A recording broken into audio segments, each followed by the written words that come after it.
एका छोट्या गावात राहणारा एक तरुण अचानक तापाने आजारी पडतो. सुरुवातीला सर्वांना वाटतं की साधा व्हायरल फीवर असेल, पण काही दिवसांतच त्याला श्वास घेण्यास त्रास सुरू होतो. शरीर कमजोर होतं आणि डॉक्टरांनाही समजत नाही की नेमकं काय घडतंय. तपासणीनंतर जे समोर आलं ते धक्कादायक होतं. त्या तरुणाला झाला होता हंता व्हायरस. एक असा व्हायरस जो थेट उंदरांमधून माणसांमध्ये पसरू शकतो. आणि सर्वात धक्कादायक गोष्ट म्हणजे उंदरांच्या उत्सर्जित पदार्थांमधील कण हवेत मिसळतात. जेव्हा एखादी व्यक्ती अशा दूषित हवेत श्वास घेते तेव्हा विषाणू शरीरात प्रवेश करतो. मग प्रश्न असा आहे, हा व्हायरस नेमका काय आहे? तो किती धोकादायक आहे? आणि भारतात त्याचा धोका किती आहे? हा व्हायरस इतर देशात पसरलेला आहे का? आजच्या या व्हिडिओमध्ये आपण हंता व्हायरसविषयी संपूर्ण माहिती जाणून घेणार आहोत.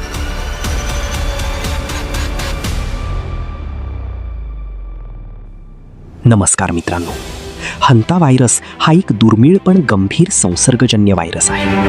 हा प्रामुख्याने उंदीर आणि इतर रोडेंट्स म्हणजेच कुरतडणाऱ्या प्राण्यांमध्ये आढळतो. जेव्हा संक्रमित उंदरांची लघवी, विष्ठा किंवा लाळ हवेमध्ये मिसळते आणि ती माणसांच्या शरीरात जाते तेव्हा हंता व्हायरसचा संसर्ग होऊ शकतो. हा व्हायरस माणसांच्या फुफ्फुसांवर आणि किडनीवर गंभीर परिणाम करू शकतो. मग हा हंता व्हायरसचा कधीपासून आहे? त्याची सुरुवात कधी झाली? हंता व्हायरसचा शोध सर्वप्रथम 1950च्या दशकात लागला. कोरियन युद्धाच्या काळात अनेक सैनिकांना अचानक ताप, रक्तस्राव आणि किडनीचे गंभीर आजार होऊ लागले. यानंतर वैज्ञानिकांनी संशोधन केले आणि हा आजार एका नवीन प्रकारच्या व्हायरसमुळे होत असल्याचे आढळले. हा व्हायरस दक्षिण कोरियातील हंतान रिव्हर परिसरात प्रथम ओळखला गेला, म्हणून त्याला नाव देण्यात आलं हंता व्हायरस. त्यानंतर अमेरिका, चीन, रशिया आणि इतर अनेक देशांमध्येही या व्हायरसचे रुग्ण आढळले. हंता व्हायरस कसा तयार होतो? हंता व्हायरस हा नैसर्गिकरित्या काही विशिष्ट उंदरांमध्ये आढळतो. पहिला उंदीर डिअर माऊस, दुसरा कॉटन रॅट, तिसरा राईस रॅट, चौथा व्हाईट फुटेड माऊस.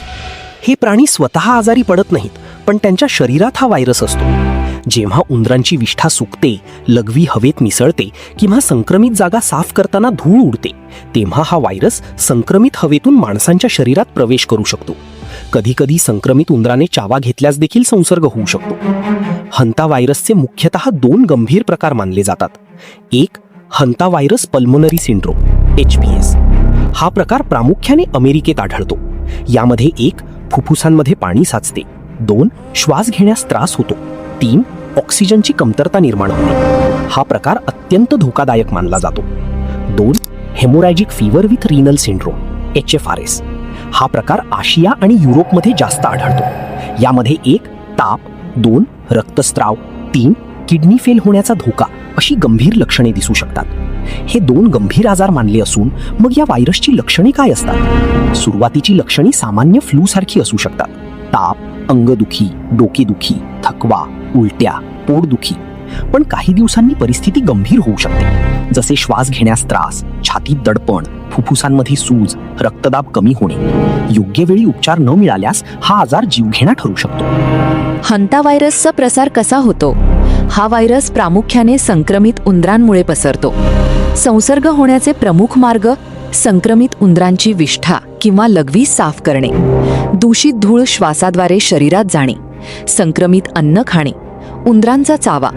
सामान्यतः हा व्हायरस एका व्यक्तीकडून दुसऱ्या व्यक्तीकडे सहज पसरत नाही, मात्र काही दुर्मिळ प्रकरणांमध्ये जास्त जवळ किंवा अतिकाळजी घेतल्यावर पर्सन टू पर्सन ट्रान्समिशन आढळल्याचे संशोधन सांगते.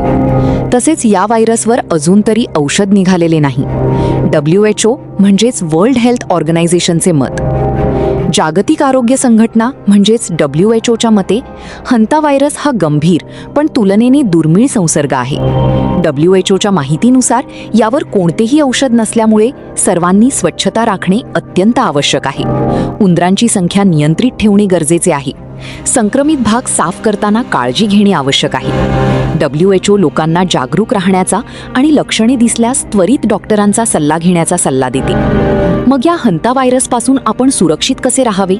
या व्हायरसपासून बचावासाठी काही महत्त्वाच्या गोष्टी. 1, घर आणि परिसर स्वच्छ ठेवा.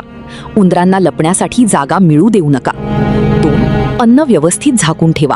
उंदरांचा संपर्क टाळा. 3. उंदरांची विष्ठा साफ करताना मास्क आणि ग्लव्ज वापरा. धूळ थेट श्वासाद्वारे शरीरात जाणार नाही याची काळजी घ्या. 4. बंद जागा साफ करण्यापूर्वी हवेशीर करा. जुने गोदाम, स्टोअर रूम किंवा बंद घरे साफ करताना विशेष काळजी घ्या. 5. लक्षणे दिसल्यास त्वरित डॉक्टरांकडे जा, विशेषतः ताप आणि श्वास घेण्यास त्रास होत असल्यास. मग या व्हायरसने आणि भारतातील परिस्थिती कशी आहे? भारतामध्ये हंता व्हायरसचे रुग्ण फार कमी प्रमाणात आढळतात.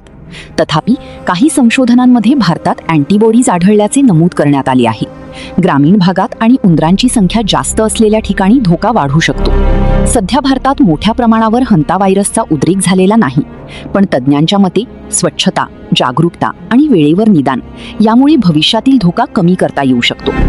तर मित्रांनो, हंता व्हायरस हा दुर्मिळ असला तरी दुर्लक्ष करण्यासारखा नाही.